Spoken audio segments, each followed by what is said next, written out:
Channel 2, WBBM-TV, Chicago. Walter Jacobson, Don Craig, John Coughlin, and Johnny Morris with Chicago's #1 news. Channel 2, the 10 o'clock news. The champagne is flowing freely tonight in Pittsburgh. Believe it or not, the Cubs are a winner after 39 long, hard, and frustrating years. And right now, back here in Chicago, Cub fans are going wild. Thousands are dancing in the streets around Wrigley Field, celebrating a day that many thought would never come. Good evening and welcome to an expanded edition of the 10 o'clock news. Cub fans all across the country are pinching themselves tonight just to make sure it's all not just a dream. Oh, and if you don't believe it, go ahead and pinch. But we can tell you for a fact, irrefutable fact, the Chicago Cubs are indeed the champions of the National League East. And our Johnny Morris is standing by live right now in Pittsburgh, Pennsylvania to tell us how they did it. Yes, it is indeed true. The Cubs have won the division. There's champagne flowing here in the locker room as pandemonium developed a few minutes ago, which we'll show you. The Cubs won the division. First time since 1945 that they've made the playoffs, and as you know, many Cub fans have lived through generations of not seeing the Chicago Cubs being winners. Dallas Green did it in 3 years. He said he was going to do it when he first came to Chicago. Things didn't work out too well, but he has indeed done it. We've waited a little while.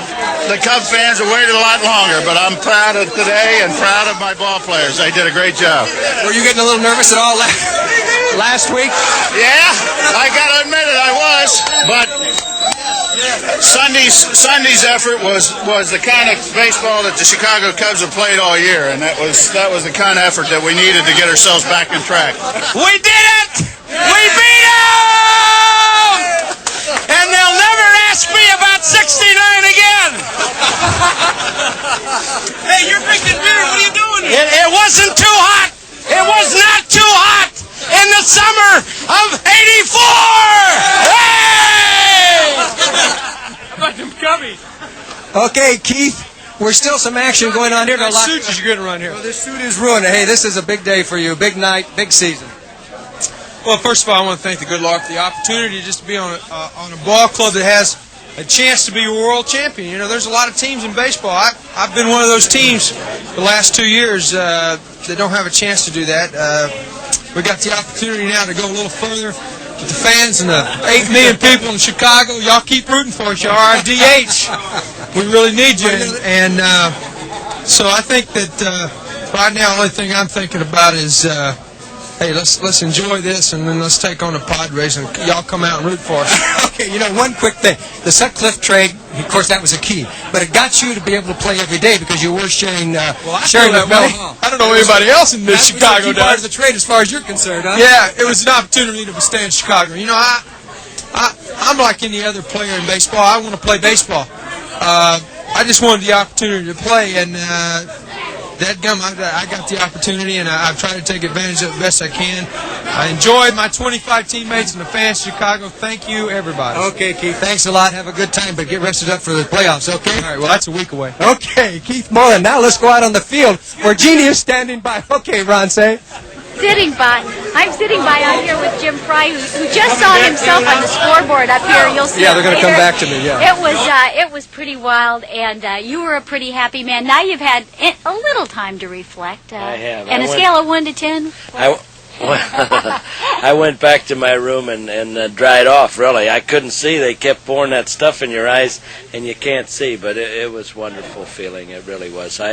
I can appreciate a lot of things. I know we got some young players that have never been through it before, but most importantly, we got a city that hasn't been through it for a long time, and I wanted to do it. Dallas and I talked about this 100 times during the season, what it would mean to the city of Chicago and the fans, and it's a terrific feeling. It really is. Yeah, you answered a question I was going to ask you. You know, you not having been here, some of us having been here for years and years, if you really had that in mind, what everybody else was feeling, because so many people feel like a part of the Cubs. Well, I complained. I'm sure people have read and heard me say I'm tired of hearing about 69 and the sun and the wind and all that stuff. But that's all part of all the frustration and anxiety that the people of Chicago and the fans all over the country that follow the Cubs feel. and I knew that, and it got a little old, actually. I got bored with the questions, but I realized the importance of it, and I think it's wonderful. I'm just grateful that I'm able to be a part of it. I really am. I've been in this thing 35 years, and you have a lot of bad years. You got to remember, you don't have all good years. A lot of bad years. Well, this has been a good one. This is a good one so far, and we'll be talking to you a lot more, Jim. Thanks very much. And Johnny, back to you in the locker room. Thank you, Jeannie. Somebody I really wanted to talk to was Scott Sanderson, one of the pitchers who helped make this new pitching staff and did the job for the Cubs. But Scott hails from Northbrook, grew up in Chicago, was always, loved the Cubs. This has got to be a dream come true for you. It really is, Johnny. The people of Chicago have been fantastic, and I think it's as much a dream for us as it is for them. And I know that we can just. Ryan Sandberg, one of your better friends, I tell you what, it's a great feeling, and these guys deserve it. They really do.